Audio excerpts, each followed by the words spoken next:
Nosferatu, Robert Eggers' long-awaited remake to the 1992 silent classic and reimagining of the Dracula mythos, has finally arrived. Nosferatu, the 1922 version directed by F.W. Murnau, is a landmark of silent cinema and one of the earliest vampire films.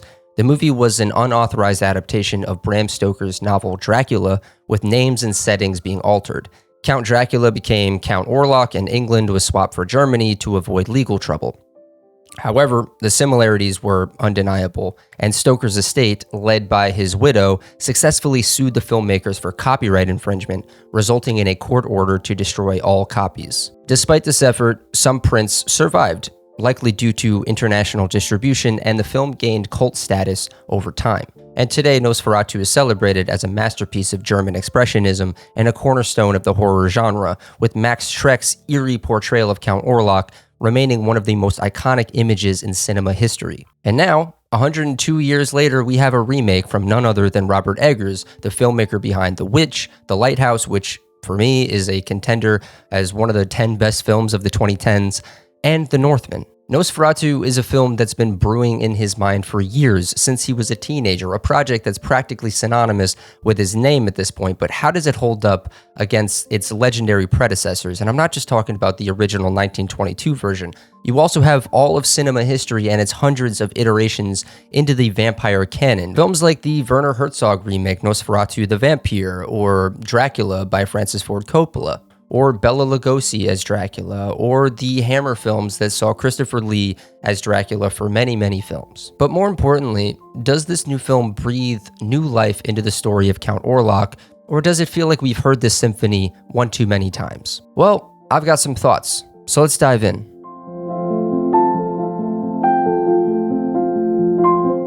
If there's one thing you could always count on with Robert Eggers, it's that his films look phenomenal. And Nosferatu is no exception. The attention to detail in the production design, the cinematography that leans heavily into shadow and light. This is a film that wears its German expressionist influences on its sleeve. F.W. Murnau, the visionary director behind the 1922 Nosferatu, pioneered this aesthetic, using exaggerated shadows and distorted perspectives to evoke unease and surrealism. In certain scenes, the way shadows creep and elongate feels like a direct homage to Murnau's groundbreaking work, which remains a cornerstone of horror cinema. But Robert Eggers doesn't just mimic the past, he actually builds on it. This is doom metal Wes Anderson filmmaking we're talking about, meticulously crafted, every frame like a diorama, or something like a sandbox, but drenched in dread and foreboding. It's truly hauntingly beautiful. And yet, as stunning as it is visually, there's something inherently cold about the emotional core of this film. And that's actually where my mixed feelings come from. Robert Eggers is a director who loves his history. With Nosferatu, he's clearly done his homework, creating a version of the Dracula mythos that's more grounded in historical plausibility. For example, and this is minor spoilers, so if you haven't seen the film, I recommend seeing it. For example, his use of a metal spike instead of a wooden spike, and the shift in how bloodletting is portrayed. While these changes are intellectually interesting, I'm not convinced that they add much to the story. It's as though Eggers is saying this is the version that could have existed, but I'm not sure that historic accuracy necessarily translates to a more compelling narrative. Count Orlok himself, played with a terrifying physicality by Bill Skarsgård, is less suave than other Dracula interpretations. He's portrayed as this decaying, otherworldly figure, more monster than man. And while this makes him a menacing physical presence, in my opinion, it strips away some of the psychological tension that makes Dracula such a fascinating character and has made him such a fascinating character over the years. Or to be more charitable about it, it presents a different approach, one that I've never seen before. Without that mix of charm and terror, Orlok feels more like an unstoppable force than a deeply unsettling personality. The difference is particularly striking when compared to, say, Gary Oldman in Bram Stoker's Dracula from 1992.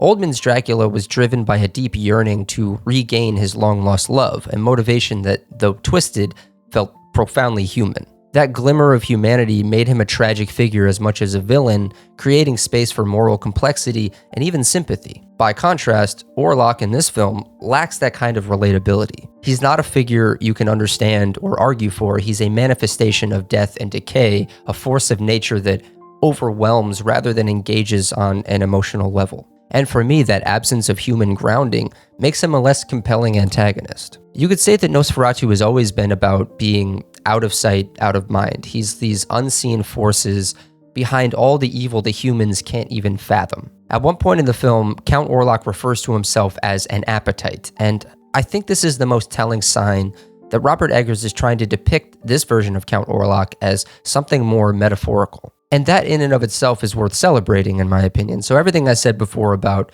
this version feeling like a less compelling antagonist, I'm of two minds about that. And speaking of the characters, let's talk about performances. Lily Rose-Depp is phenomenal. I'm going to put that in big letters right here. There's one scene in particular that's so fearless, so visceral, that it left me completely stunned in the theater. It's no understatement to say that Lily was giving her entire body and soul to this performance.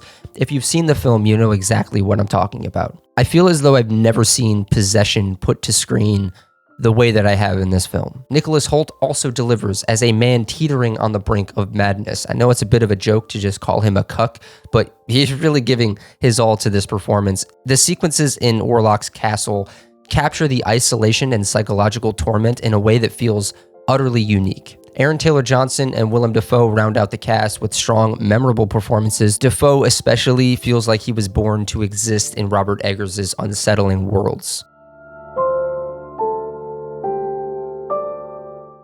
Now here's where I struggle with Nosferatu. Eggers is a master craftsman. We all know that by now, but emotionality has never been the most vivid element of his work. This film, like much of his filmography, feels like it's tackling primal, almost mythological ideas: sexual desire, forbidden longing, madness, and vengeance. These themes are timeless, but they're presented as self-evident rather than explored with nuance. And as I'm saying that out loud, I want to add a caveat that isn't necessarily a bad thing. As I mentioned before, I think The Lighthouse is one of the best films of the 2010s. But it's like Eggers sees the Dracula story as Hamlet, a text so ingrained in our cultural consciousness that it doesn't need explaining.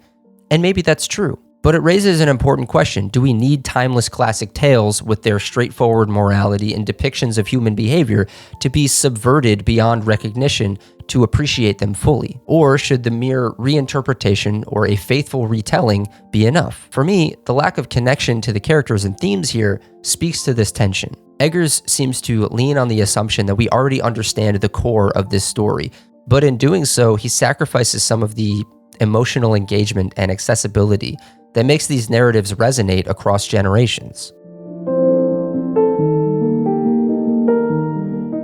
At the end of the day, Nosferatu feels like a closing chapter for a Dracula story. Robert Eggers' devotion to the material is evident in every single frame, and I think this might be the most definitive cinematic take on the mythos that we've ever seen. But it's also a cold, clinical one, a film that commands respect more than it inspires love out of me. That being said, the very fact that Robert Eggers got to make this movie, a passion project decades in the making, is worth celebrating.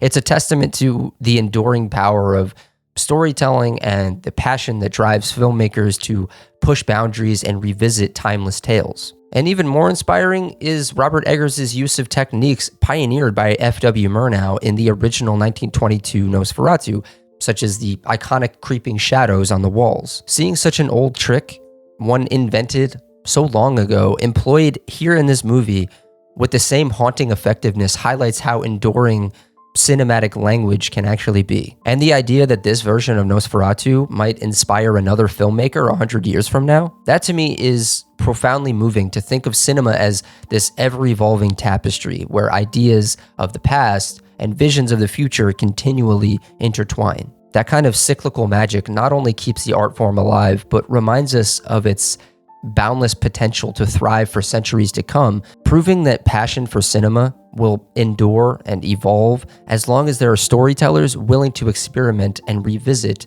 old classics. So those are some of my thoughts on Nosferatu. I feel like I could have talked about this movie a lot more, and I feel like my initial reaction coming out of it is a little bit more negative than I would want it to be, and I think I need to sit with it a little bit longer. But for now, those are some of my thoughts. If you've seen the movie, I'd love to hear what you think in the comments. Does it live up to the legacy of the original, or does it leave you feeling cold like it did for me in parts? As always, thank you for watching. Go to the movies, and I'll see you on the next one.